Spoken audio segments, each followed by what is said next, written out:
श्री सत्यनारायण भगवान की कथा के बारे में आप पहले अध्याय में सुन चुके हैं। जो लोग नहीं सुने हैं उनके लिए पिछले की कथा का लिंक डिस्क्रिप्शन में दे दिया गया है, आप लोग वहां से इसके पहले के चारों अध्यायों की कथा को देख सुन सकते हैं।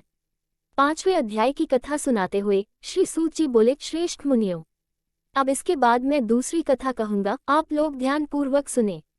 अपनी प्रजा का पालन करने में तत्पर तुंगध्वज नामक एक राजा था। उसने सत्यदेव के प्रसाद का परित्याग करके दुख प्राप्त किया। एक बार वह वन में जाकर और वहां बहुत सी पशुओं को मारकर वटवृक्ष के नीचे आया। वहां उसने देखा कि गोपगण बंधु बांधवों के साथ संतुष्ट होकर भक्तिपूर्वक भगवान सत्यदेव की पूजा कर रहे हैं। राजा ये देखकर भी अहंकारवश न तो वहां गया और न ही उसने भगवान सत्यनारायण को प्रणाम ही किया। पूजन के बाद सभी गोपगण भगवान का प्रसाद राजा के समीप रखकर वहां से लौट आए और इच्छानुसार उन सभी ने भगवान का प्रसाद ग्रहण किया। इधर राजा को प्रसाद का परित्याग करने से बहुत दुख हुआ। उसका संपूर्ण धन धान्य एवं सभी सौ पुत्र नष्ट हो गए। राजा ने मन में यह निश्चय किया कि अवश्य ही भगवान सत्यनारायण ने हमारा नाश कर दिया है, इसलिए मुझे वहां जाना चाहिए जहां श्री सत्यनारायण का पूजन हो रहा था। ऐसा मन में निश्चय करके वह राजा गोपगणों के समीप गया और उसने गोपगणों के साथ भक्ति श्रद्धा से युक्त होकर विधिपूर्वक भगवान सत्यदेव की पूजा की।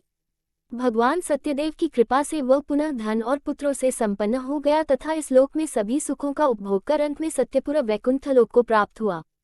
श्री सूत जी कहते हैं, जो व्यक्ति इस परम दुर्लभ श्री सत्यनारायण के व्रत को करता है और पुण्यमयी तथा फलप्रदायिनी भगवान की कथा को भक्तियुक्त होकर सुनता है, उसे भगवान सत्यनारायण की कृपा से धन धान्य आदि की प्राप्ति होती है। दरिद्र धनवान हो जाता है, बंधन में पड़ा हुआ बंधन से मुक्त हो जाता है, डरा हुआ व्यक्ति भय मुक्त हो जाता है। ये सत्य बात है, इसमें संशय नहीं। इस लोक में वह सभी ईप्सित फलों का भोग प्राप्त करके अंत में सत्यपुर वैकुंठलोक को जाता है। इस प्रकार मैंने आप लोगों से भगवान सत्यनारायण के व्रत को कहा, जिसे करके मनुष्य सभी दुखों से मुक्त हो जाता है।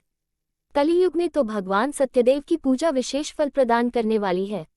भगवान विष्णु को ही कुछ लोग काल, कुछ लोग सत्य, कोई ईश और कोई सत्यदेव तथा दूसरे लोग सत्यनारायण के नाम से जानेंगे। अनेक रूप धारण करके भगवान सत्यनारायण सभी का मनोरथ सिद्ध करते हैं। कलियुग में सनातन भगवान विष्णु ही सत्यव्रत रूप धारण करके सभी का मनोरथ पूर्ण करने वाले होंगे। हे श्रेष्ठ मुनियों, जो व्यक्ति नित्य भगवान सत्यनारायण की इस व्रत कथा को पढ़ता है, सुनता है, भगवान सत्यनारायण की कृपा से उसके सभी पाप नष्ट हो जाते हैं। हे मुनीश्वरों, पूर्व काल में जिन लोगों ने भगवान सत्यनारायण का व्रत किया था, उसके अगले जन्म का वृतांत कहता हूँ, आप लोग सुने। महान प्रज्ञा संपन्न सत्यनारायण व्रत करने के प्रभाव से दूसरे जन्म में सुदामा हुए और उस जन्म में भगवान श्री कृष्ण का ध्यान करके उन्होंने मोक्ष प्राप्त किया।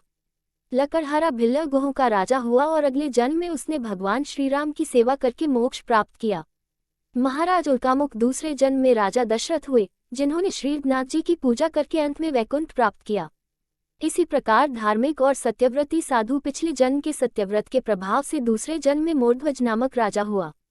उसने आरे से चीरकर अपने पुत्र की आधी देह भगवान विष्णु को अर्पित करके मोक्ष प्राप्त किया। महाराजा तुंगध्वज जन्मांतर में स्वयंभू मनु हुए और भगवत संबंधी संपूर्ण कार्यों का अनुष्ठान करके वैकुंठलोक को प्राप्त हुए।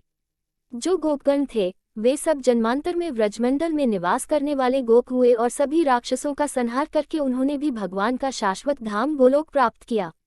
मित्रों, इस प्रकार श्री स्कंद पुराण के अंतर्गत रिवाखंड में श्री सत्यनारायण व्रत कथा का ये 5वां अध्याय पूर्ण हुआ। मित्रों, श्री सत्यनारायण भगवान की कथा का ये अंतिम अध्याय था।